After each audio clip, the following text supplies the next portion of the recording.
where we're embarking on a massive planetary detective journey deep underground. We're going to uncover some of the absolute biggest mysteries hiding right inside our planet. I am so thrilled to guide you through this because we are about to completely flip your perspective on the world beneath your feet. You know, we usually look up at the sky to find towering giants, right? But today, we're looking straight down. Okay, let's just dive right in with a question that, honestly, you probably think you already know the answer to. If I ask you to name the tallest mountain on Earth, a very specific, iconic snowy peak immediately jumps to mind. It's the classic trivia question. But geology is full of surprises, and the true answer completely shatters our everyday understanding of what a mountain even is. So you might be picturing Mount Everest, and hey, fair enough. Everest is an amazing geological feat. It sits right on the border of Nepal and China, reaching 29,031 feet. I mean, that is literally the cruising altitude of commercial passenger planes.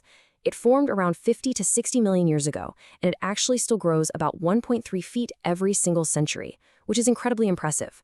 But deep inside our Earth, there are two hidden structures that make Everest look like a tiny little speed bump. Seriously, they are nearly 100 times taller.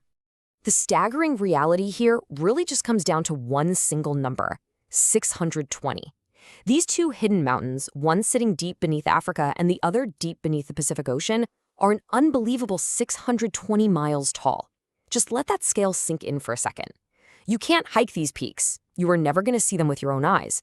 Yet they are the undisputed, monstrous heavyweights of our planet's interior. To put that mind-bending scale into a perspective we can actually wrap our heads around, let's look at the Kármán line. Officially, outer space begins at 62 miles above Earth's surface. If we could somehow magically extract these hidden giants and just set them on the surface of our planet, they wouldn't just pierce the clouds. They would blast straight past the Kármán line and reach hundreds of miles deep into the vacuum of space. That is the sheer, unimaginable volume of what we're dealing with here. So, to understand where these giants actually live, we need a quick refresher on Earth's layers. We live up here on the very thin crust. Right below us is the massive, thick, semi-solid mantle. And then down at the center is the core, which is split into an outer and inner section. Now, these 620-mile-high mountains, they don't sit on the crust. They are rooted all the way down at the absolute boundary between the Earth's molten core and that thick mantle. They are anchored at the very heart of our world. Now, above all that, things are constantly moving. Our lithosphere is broken into about 15 rocky plates floating on a softer, partially melted layer called the asthenosphere. They drift super slowly. We're talking just 1 to 6 inches per year. But over millions of years, when these plates crash together, they slide under one another in a process called subduction. This literally shoves massive chunks of old cold Earth crust deep down into the mantle, creating these sprawling graveyards of sunken rock that end up surrounding our deep Earth giants. Which brings us to the obvious question: how do scientists actually solve this mystery? Because we absolutely cannot drill down far enough to grab a rock from the mantle. The heat and pressure would instantly vaporize any equipment we have. We can't see them, we can't touch them. So how in the world do we map a 620-mile-tall structure buried thousands of miles beneath our feet? Well, the brilliant solution to this is essentially a planetary ultrasound. Whenever a large earthquake happens, it powerfully shakes the entire planet, sending out these seismic waves that echo all the way through the Earth's interior. By tracking how fast these waves travel, how they bend, or how they slow down, scientists can paint a picture of what's down there. It's exactly like a doctor using an ultrasound to see inside a patient's body without having to open it up. When these seismic waves slam into these specific giant formations under Africa and the Pacific, their speed suddenly just drops. The waves slow way down. And because of this distinct slowing effect, researchers gave these mountains a highly technical, very literal name: Large Low Shear Velocity Provinces, or LLSVPs for short. Yeah, it's a mouthful, but it perfectly describes exactly how we detect them. But here is where the detective story gets completely baffling. You see, normally, hot areas in the mantle absorb a lot of seismic energy. That makes the waves quiet down and lose their punch. And we know these giant structures are extremely hot. But, defying absolutely everything we expect, when the waves pass through these giants, something goes wrong. The waves do not quiet down. They stay incredibly loud and strong. To help us wrap our heads around this contradiction, researchers use a pretty great analogy. Imagine going for a long run. In cool weather, you can keep your energy up, right? But in blazing hot conditions, you don't just slow down, you get exhausted rapidly. Your energy is completely drained. Seismic waves should act the exact same way in the hot mantle. The cold, sunken tectonic plates nearby act just as expected, but the hot giants mysteriously let the waves keep all of their intense energy. So this bizarre, loud wave behavior actually gives scientists a massive clue about what these mountains are made of.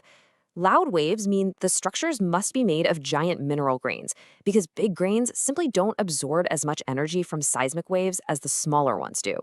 But here's the kicker. For mineral grains to grow that large, it takes millions and millions of years. This tells scientists that these mountains aren't just big, they are incredibly, unthinkably ancient. All right, let's pivot for a second to the biggest twist in our explainer, focusing entirely on the specific, totally baffling structure found beneath the Pacific Ocean. While the mountain under Africa sort of plays by the rules and aligns with our models, the Pacific giant throws a massive wrench into our understanding of global geology. Thanks to a cutting-edge new 3D mapping technique called full waveform inversion, scientists were able to get an unprecedented, highly detailed look at the mantle. And when they mapped out this specific anomaly, they discovered a massive contradiction. It completely defies how our planet is supposed to work based on the rules of tectonic subduction we just talked about. As researchers put it, it's literally like a doctor finding an artery in the completely wrong part of the body. We know that lost plates sink where subduction zones happen, but there are no subduction zones right in the middle of the Pacific Ocean. So this giant structure is sitting exactly where it absolutely shouldn't exist. It doesn't match the graveyard of plates above it. It's an anomaly that completely rewrites the map. Putting this into a geological timeline just deepens the mystery. Remember, Mount Everest formed 50 to 60 million years ago. Back in 1963, a Canadian geologist proposed the theory of mantle hotspots to explain volcanoes. But these hidden giants, scientists estimate they are anywhere between 500 million and a staggering 4 billion years old. They might be ancient silica or iron-rich rocks that have just been slowly gathering since the Earth's mantle first formed. They are quite literally the oldest ghosts of our planet's creation. Now, understanding these ancient mysteries is deeply tied to surface events happening today. The mantle acts as Earth's engine, and one of the wildest phenomena it powers is the mantle plume. Think of it like a giant planetary lava lamp. Huge blobs of hot material slowly detach and rise up from deep inside the Earth. When this searing magma finally hits the crust, it triggers massive surface volcanoes far, far away from any normal tectonic plate boundaries. So what's the bottom line here? Why does this matter for you and me? Well, mapping this 3D underworld isn't just about nerding out over ancient history. It fundamentally explains why unexpected volcanoes pop up exactly where they do. It tracks the entire evolutionary history of our home. And most importantly, decoding the engine of our planet is absolutely vital for understanding future volcanic activity and keeping us all safe by helping us prepare for natural disasters. I'm going to leave you with this final thought to ponder after today's explainer. We just mapped two structures nearly 100 times taller than Mount Everest, and we didn't even know they were down there until recently. If mountains reaching 620 miles high have been hiding in the dark since the very dawn of the Earth, it really makes you wonder what other massive ancient mysteries are waiting to be uncovered in the deep, right beneath our feet.